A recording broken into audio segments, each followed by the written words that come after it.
peeps? It's Great White making it happen again today with some more Portal Nights. Hope you guys are having the best kind of day. I'm having a great day myself. And today, we're going to take a closer, more in-depth look at Grunt Buster. You guys know about it. It's this mini game I made where you hit the button, it shoots a fireball thingy over here at this person's grunt that's trapped in here because of this.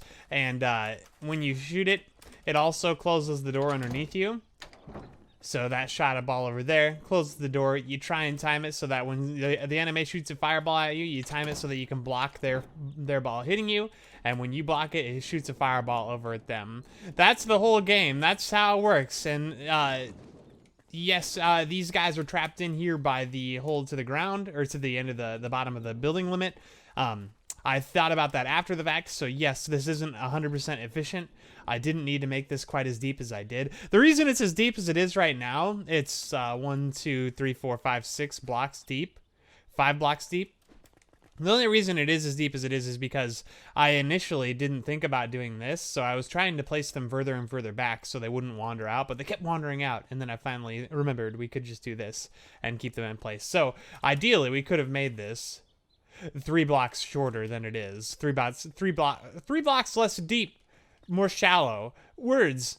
But it is what it is. No worries. Not a big deal. Now, let's talk about how this game works. So, there's a lot going on here, and I should have made a copy of this before I started this recording, but I'll just place these back again after we're done so you guys can see what's going on.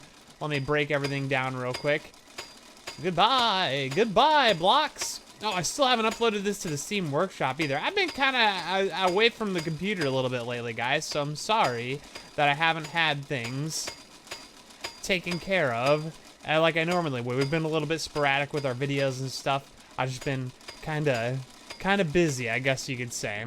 But here's the logic, you guys. This is the logic that's going on with this game. So it's really not too complicated, not too complex. You can see everything fits in these 2 squares. I got a little bit creative with placement and stuff, but here it is. So that's the logic block there. There is also a logic block behind these. Let's actually discuss this first.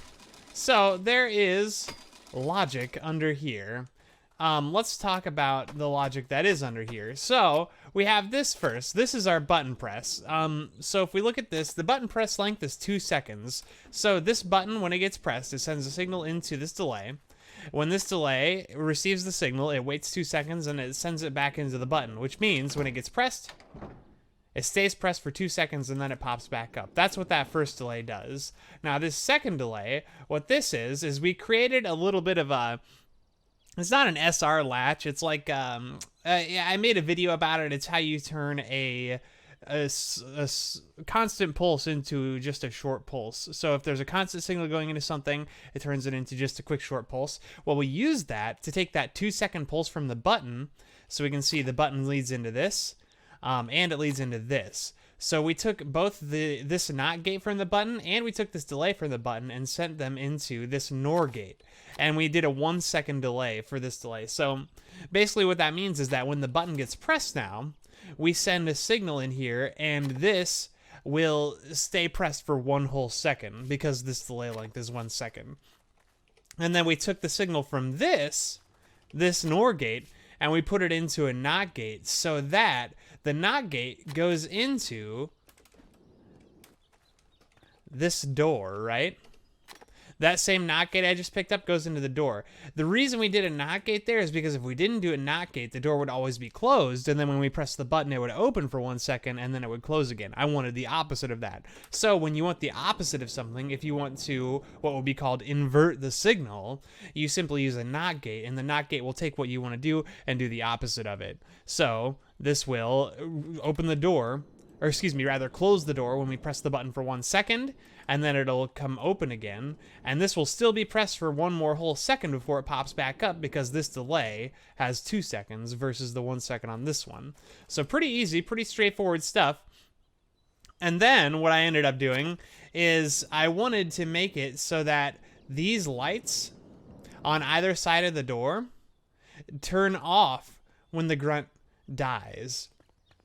So they're all on initially, so you know that you should be firing things at this one because that grunt is still alive. As soon as they die, I have a NOT gate right here, And this not gate takes a signal from the grunt, and it says, okay, this grunt, when it's not sending a signal, I want to turn these lights on. And grunts don't send a signal until they die. So once the grunt dies, then it will be sending a signal, which means the not gate, which does the opposite of what we wanted to do, will now no longer be sending a signal, so these lights will turn off. So that's pretty much how all the basics of the stuff works over here. That's all pretty simple. That's like the straightforward stuff. We can close that back up again real quick here. Make sure it looks nice and pretty. There we go. Let's grab a little titanium block real quick. There we go. Just like new. Wonderful. And then over here. So over here is where things get crazy. All right, so I did put some signs down to kind of know what things are for. So we can kind of look at these and get an idea. I tried to keep things as straightforward as I could. So this says spawn grunts. This says win condition light blinking. This says restart. So let's kind of start with the game starting. This is our game start timer. It has a 10-second cooldown. So what's going on with this is this gets turned on by OR gate 294. And the way I can see which OR gate that is, if you guys are building things and you don't want it to get super confusing for yourself, if you look at the gates in here, this one is colored green. Input number 1 is colored green. Input number 2 is colored yellowish green, kind of like a weird, different colored, darker green, I guess, maybe more of a yellow. I don't know. It's kind of a different color. Well, if we look at the lines that are leading, you can see the pulses going on the lines. The lines leading into it are the ones that are going into the inputs for this timer. And they're colored also. So we can see the brighter green on the left, the more yellow green on the right. That means if I want to know which one is input number 1, which one is input number 1 start countdown without sound, the one that starts the timer, I just look for the green one. So here's our green OR gate. This OR gate turns on the timer. And this OR gate, 2 things can turn it on. One thing being this AND gate, the other thing being this up here. We're not going to worry about this up here. This is our reset. This is how we reset the game. But this is our condition for starting the game. So this is another AND gate. So this AND gate goes into this OR gate. So this AND gate or this would go into this. And if either of those are true or sending a signal, it's going to turn on this timer. So I know it gets a little bit complex, but it's really not too complicated when you look at, you kind of talk through it. You kind of, think about what we want to happen. So this AND gate turns on the timer. This is how we start the game. So this AND gate is looking to get a signal from the white button being pressed, and it's looking for a condition from this NOT gate. And I can see by following the yellow line, that's the second one, this is the NOT gate we're taking a condition from. So as long as these 2 things are true, it's going to turn on this timer. So one of those being the button gets pressed, which is our start button over there. We know that already. So that's how they start the game. They press that button. Okay, and this NOT gate should be on. This NOT gate being that the timer hasn't been started already. The timer is off. So as long as this timer is off and the button gets pressed, then it will start the game. And what happens is this timer that starts the game has a 10-second cooldown. So the reason I did that is because when you come in and you press this, it would be super lame if 2 people joined. And it's like, all right, let's play. And one person runs off and they're like, go ahead and start the game. And then this person's over here like, oh, okay. And they press the button and the game starts right away. This person's a super cheater and they're already over there and they're shooting fireballs at your dudes. And you have to run over here because you just hit the button. Now that's super lame. So I added a 10-second countdown just to give the person time to get over to their place before the game actually starts. Just to make things fair, And, I think it works pretty well. There's no visual indicator for the 10-second countdown. You just have to know, but it's fine. We could add like a sign there that tells you. Adding lights and stuff is cool, but sometimes I think it's not always worth it. We could add like a little light thing up here. That actually might be kind of cool. Oh well, whatever. It's fine. We'll add things in the future if it's something you'd want to see added. If there are features I'm talking about here that you're like, oh, that would be super cool. I want to see you do that, Craig White.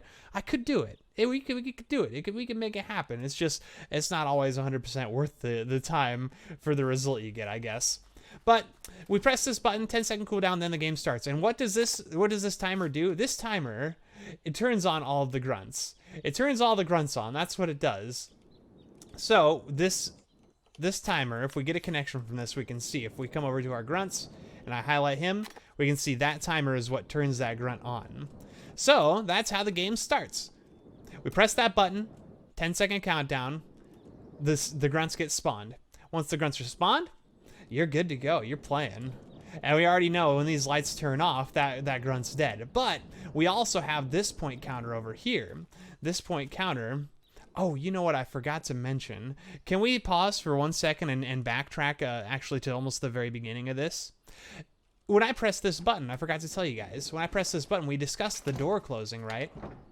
We already discussed how the door closes with that NOR gate and all the NOT gates back here.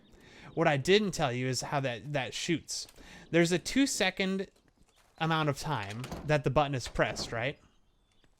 I forgot to mention, the way we get this to shoot 1 time and not like 2 or 3 times is that the way these fire off is they take a signal from the blue button into here, and this is into input number 2, which only fires once. So even though there's a 2-second timer going into this, it doesn't really matter. It's only going to fire once. And that's a pretty convenient thing that Portal Knights did, is I could, if we wanted to use input number 1, I could figure out a way to do a shorter signal that happens on the back half of that delay, but that would be super annoying and it wouldn't be worth the time and the effort. And it's really convenient that we have this input number 2. So we can save ourselves some logic blocks just by accepting the whole 2 seconds that we're getting a signal sent and just putting it into input number 2. So it is only going to fire once anyway. Yeah, pretty straightforward, but I just wanted to make sure you guys are aware of that. So that same button press that's firing this is the same button press that's also closing the door. That's how that works. Yeah, nothing too crazy. Pretty straightforward stuff. But, okay, so we have this. We already know what's going on here, right? This is what starts the game. So, if we want to look at how we score points, I believe this is it right here. Win conditions. All right, so these AND gates lead into the lights. So this AND gate, if I get a connection from it and I jump over to this side and I look at these 2 lights, these 2 paper lanterns, that's what, oh wait, hold on. Or, excuse me. Excuse me, no, the AND gate goes into this OR gate. So there's 2 things that would turn on the lights, I'm sorry. So there's a reason I did that. Okay, so this AND gate leads into this OR gate. One other thing also leads into the OR gate, but we're not gonna worry about that just yet. So this OR gate turns on the lights. So if we look here now, yes, this OR gate turns on the light. Now, the things that are going into this OR gate are this AND gate, as well as this over here. Now, this is the win condition, I believe. No, this is spawn grunts. Win condition, light blinking. That's what this is. Yes, okay, great. The signs are kind of hard to follow how I placed them. I could have done a little bit better job of keeping this neat and clean, but I tried to squish it all in a small area. Okay, so let's not worry about the win condition, light blinking yet. Let's talk about the AND gates. That cause it to turn on. So the AND gates that cause it to turn on, we're looking over here, and basically what we're looking at is each of these AND gates is taking a signal from the grunts. So these 4 on the right side are taking signal from those grunts over there. These 4 are taking signals from those grunts over there. We can actually look in and see here the grunts. There's another one. All those grunts, and then they also take a condition from this AND gate down here. So, what is this AND gate? Well, this AND gate, actually, I'm not 100% sure. Let's take a look really quick.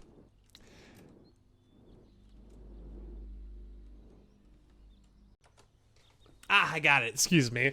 Sorry, guys. It's been a while since I made this game, so I had to refresh myself a little bit there. So this actually does tie into our win conditions. So the lights turn on. These will turn on one at a time for each grunt that gets killed, but it's under the condition that the game hasn't been won already. So we're talking about over here what turns on the lights. Well, we also have to kind of talk about the win condition too, which is going on down here, because this is true based on the assumption that the game hasn't been won yet. So down here, we take a connection from, these are AND gates. So this is a chain of AND gates. Here's one for player blue. Here's one for player red, right? And this will only send a signal into here to turn on this timer only if all of the grunts are sending a signal on that player's side. So all of blue players' grunts that they need to kill, all of red players' grunts that they need to kill, if all of them die, this will turn on. And what we're doing is these 2 timers that will only turn on if they all die, are being put into NOT gates up here, and those are both going into this AND gate. And the reason for that is so now we can say this AND gate is only going to be turned on as long as neither player has won. So if neither player has won the game, if the game is still going and nobody has won yet, that's what we're getting here by looking at these. So if nobody's won yet, then we are going to send a signal into this. So we can say in this AND gate, the signal that we're getting is we're getting the greenhorn grunt is dead and sending a signal, and nobody has won the game yet. As long as that's true, we're going to send a signal into this OR gate, which will turn on the corresponding light, right? So pretty straightforward. So that's one way we're just kind of checking our conditions to make sure the light's not turning on if the game's already won. So if red player wins and then blue player is like, no, wait, I'm still going. And they're like, I just killed somebody. And now we both have 4 kills. We tied. No, you didn't tie. Red player killed him first. You didn't win, and you can't cheat and say, oh, well, I killed him, and now we both have 4 points. It's not going to add that 4th point for you because red player already won. You can't be a big cheaty cheater. You big cheaty cheater. So that's a pretty cool way we were able to implement that and kind of cross-check our conditions. Now, there is another reason that the lights would turn on. That's why we have an OR gate leading into the light, right? That's why there's an OR gate leading into that light. The reason for that is because I wanted a way to indicate that somebody has won. I wanted a way to say, we look at that board and we know, oh, blue player won, oh, red player won.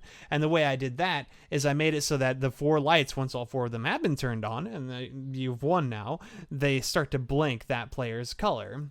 So what we did is a pretty cool thing. If we come down here, we can look at this sign. It says win condition light blinking, and that's what's going on over here. Now this is our delay that causes the light blinking to happen.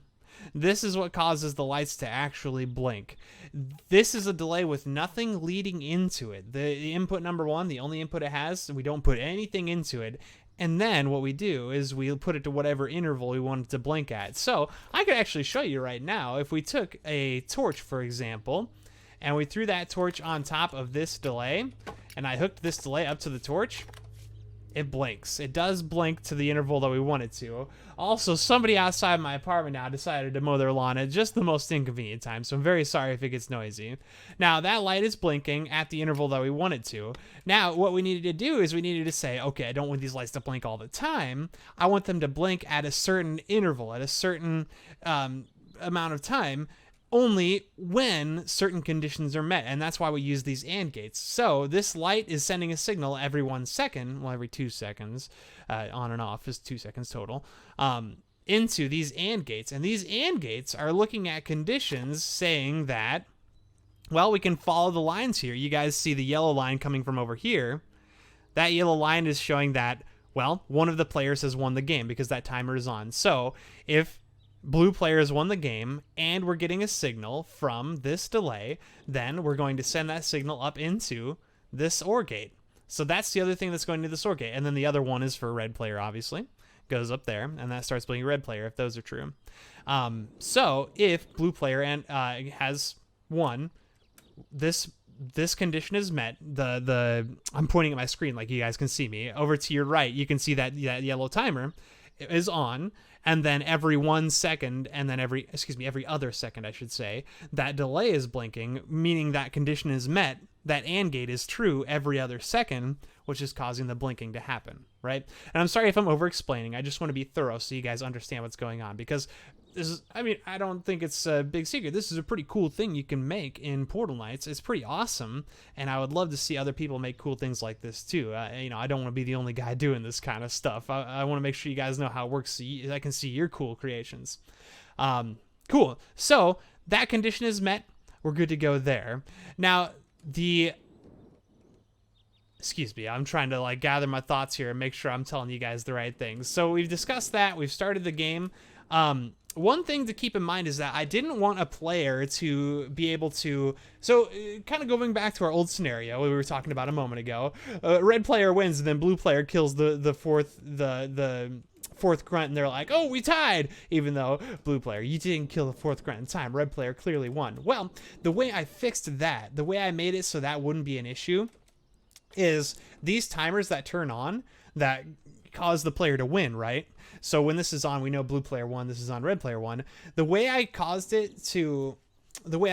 of worked it to avoid a scenario like that where the one player wins after the other and now they're both blinking is what I did is I had these OR gates. These OR gates lead into these timers to turn them off. So if I take a connection from this OR gate and I look at this one, it goes into input number 2. This OR gate turns off this timer. This OR gate turns off this timer. What I did is I had it so that when this timer turns on, it sends a signal into turning off red players.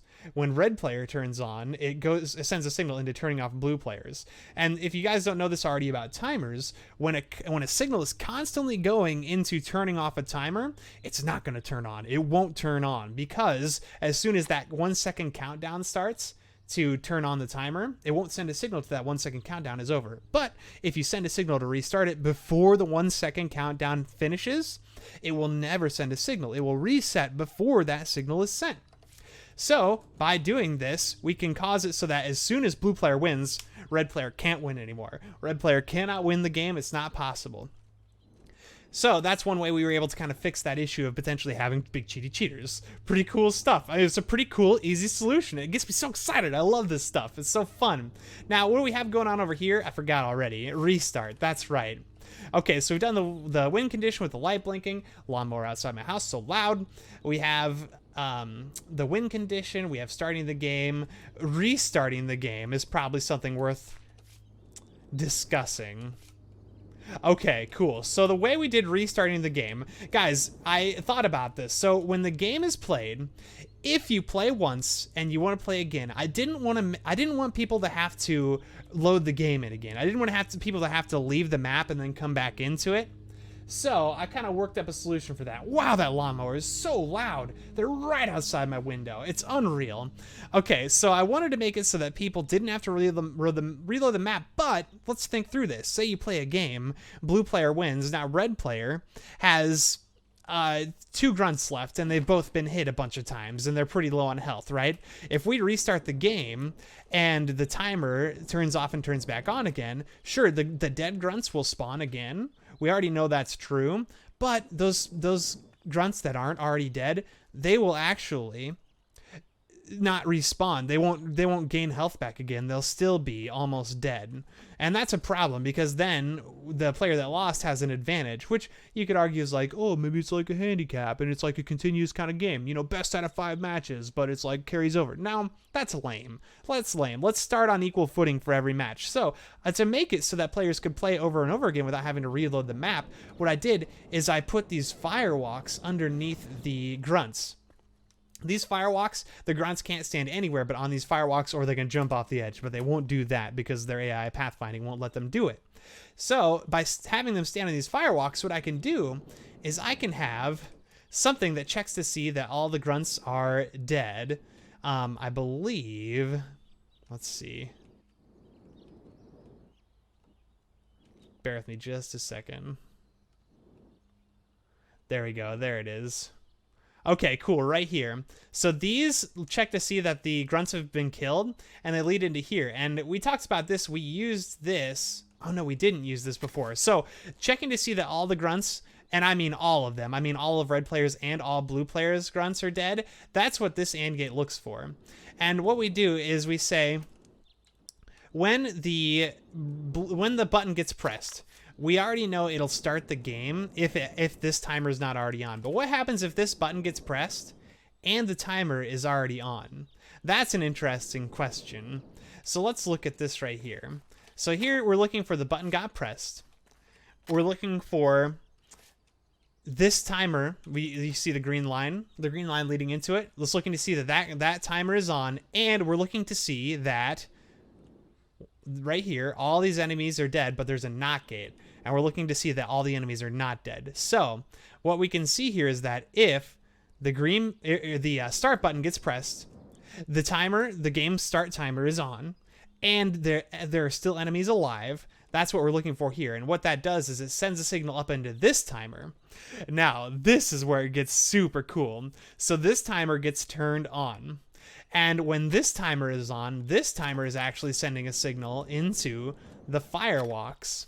Oh, excuse me. There we go. The firewalks. So this timer turns on the firewalks, which is going to kill the grunts. It goes into input number 1, so as long as the timer is on, it'll keep killing the grunts. If we did input number 2, it would only fire once and then stop. But it goes into input number 1. So this timer kills all the grunts. And then what turns off this timer? Well, this delay does. But this delay only sends a signal when it is getting a signal from all the enemies are dead. So this will only send a signal when all the enemies are dead and when this timer is on. So once this timer is on and it's killing the enemies and then all the enemies have died, these conditions will be met, and then it'll send a delay into here to turn off this timer. And why did we have a delay to turn off the timer? I'm going to be honest, guys. I don't remember. I don't know why we use this delay. I think... I know. Excuse me. I'm wrong. That's why. What I did... That's right. Wonderful. Oh, this is such a good idea. Holy cow, it's so loud. Why? You mowed the lawn yesterday, I'm pretty sure. You crazy lawnmower. Okay, check it out. I was wrong. I just said the wrong thing. This AND gate turns off the timer, and then it sends a delay. Holy cow, twice across my window? Get out of here, you crazy. Anyway... Oh, he's just hovering. I think he's staring at me. He's just eyeing me like, oh, you want to record a video, huh? Yeah, you want to record it. Get out of here. You can't record videos, not on my watch, crazy lawnmower man. Anyway, this AND gate turns off the timer, and then it also sends a signal into the delay, right? It sends a signal into the delay that then forwards a signal into restarting the game, which we'll talk about in a second. But that is what's going on here. So if we press the restart button and the enemies are not dead, that's what happens. It does this and then it restarts the game. If we press the button, there's the white button right there. If we press the button and the enemies are already dead, then we have a separate restart right here that's looking to see that the enemies are already dead, the button has been pressed, and the timer is on. And if that's the case, then we send a signal over here to reset it.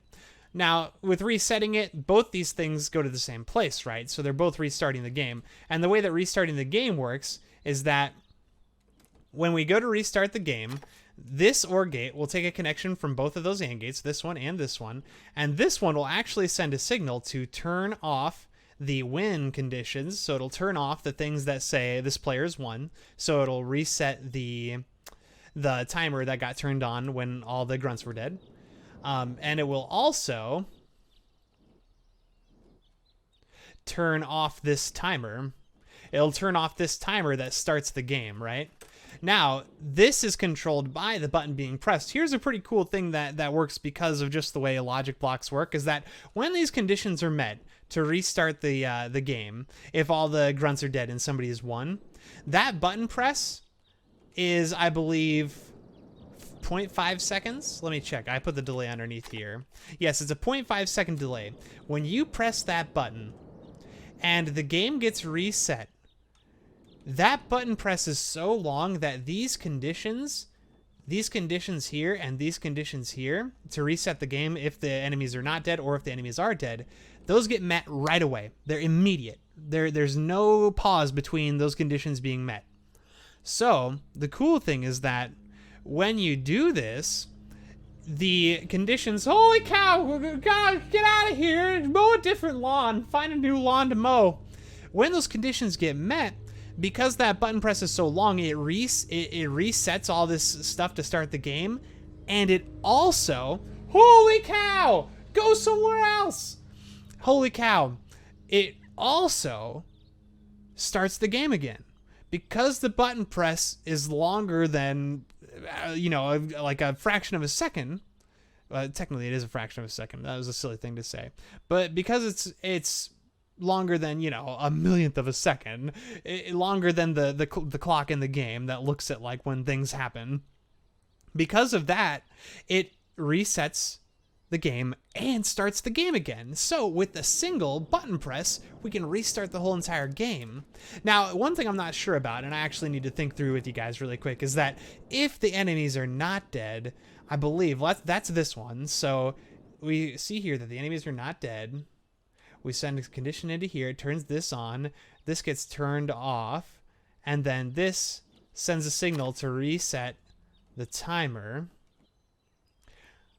So if the game is played and the enemies are not dead, then we actually will need to press it twice. We'll need to press it once to kill the enemies. Once all the enemies are dead, then we press it again to start the game. I could probably automate that, honestly. We probably could. Yeah, I think we probably could, but you know, that's not something I'm going to screw with right now. I'd have to do some testing and playing the game a bunch of times, but for now, it works just fine. So when you reset the game, you press it once to kill the rest of the enemies, press it again to start the game again. But that's it, guys. It's not perfect. It's not, you know, it's not the best thing in the world, but it's a pretty simple, effective, functioning game that was made entirely with logic blocks. It uses game mechanics that aren't natively part of Portal Knights. We're not attacking enemies or anything like that. We're actually just using straight up logic blocks to block shots to our own life, which is a grunt, just happens to be a grunt, and also try and attack an enemy over here that happens to be owned by another player. Technically they're not owned, but through logic blocks, we kind of have that set up so they are more or less owned by a player. It's a way we set up kind of like our own life system. So it's pretty cool. I think it's a pretty cool thing we've done, and I hope you guys do like it. If you guys have any suggestions, if you're like, oh, this would be a really cool thing to add, Great White, you should add this in there. Hey, get in the comments section. Let me know what you think. I'd be happy to hear you out. I mean, I'm always looking for fun things to do with logic blocks and Portal Knights. I tell you guys, this is the most fun thing I think I've ever done in any video game ever. This is the most enjoyable thing I've ever actually been you know, doing in a video game at all, like in any game I've ever played. So these logic blocks are really, really cool. I hope more games implement them. I've been playing a lot of No Man's Sky lately, and they've implemented a sort of logic system, but theirs is a little bit more, I would call, clunky than Portal Knights. No Man's Sky, they make you create the gates yourselves. So there are AND gates, but you have to like make the AND gate with a bunch of stuff, which is super weird and kind of lame to me. I like having the actual gates available to hook up so I can spend more time thinking about how to make them work together and less time about how they work themselves. Obviously it's not super complicated or super complex, but it's just a convenience thing, really. But yeah, make sure you guys like this video if you did like it. Subscribe to the channel if you haven't already. Get in the comment section. Let me know what you think. Let me know your ideas. Anything you want to see me build, I'll give it a try. But you guys, you've been a pleasure as always, and I hope you do have just the best kind of days. See you later, dudes!